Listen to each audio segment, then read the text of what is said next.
Hi everyone. ఒక ఊర్లో ఒక అవ్వ ఉండేది. అవ్వ తనకు తోడుగా ఒక బాతుని తెచ్చుకొని పెంచుకుంటూ ఉండేది.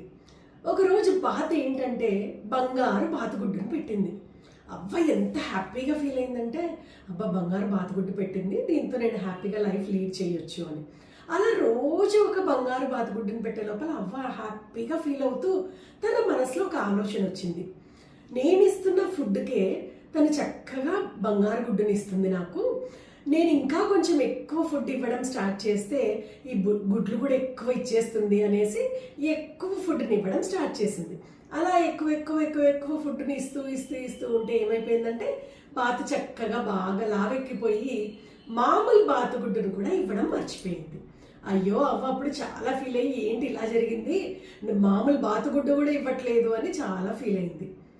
ఈరోజు పేరెంట్స్ చేస్తున్నది మనం అదేనండి. పిల్లలకి ఎంత మేరకు అవసరమో అంత మేరకు నీడ్స్ ఇవ్వకుండా అవసరానికి మించి ఇచ్చేస్తున్నాం. ఒకటి కావాలంటే 4 ఇచ్చేస్తున్నాం. ఏది అడిగితే చాలు ఉన్నది ఒకరిద్దరి పిల్లలని చాలా గారాబంగా పెంచేసి అవసరానికి మించి ఎప్పుడైతే ఇచ్చేస్తున్నామో వాళ్ళ శక్తి సామర్థ్యాలను కూడా మరిచిపోయి చాలా లేజీగా ఫీల్ అవుతున్నారు.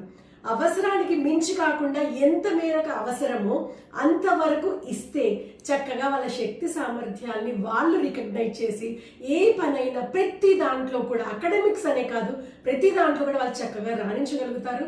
కాబట్టి మై డియర్ పేరెంట్స్, పిల్లలకి మాత్రం ఎంత మేరకు అవసరమో అంత మేరకే ఇవ్వండి. మన పిల్లల్ని మనం లేజీగా తయారు చేయొద్దు. మరిన్ని టిప్స్ కోసం ఛానల్ని ఫాలో అవ్వండి. Thank you very much.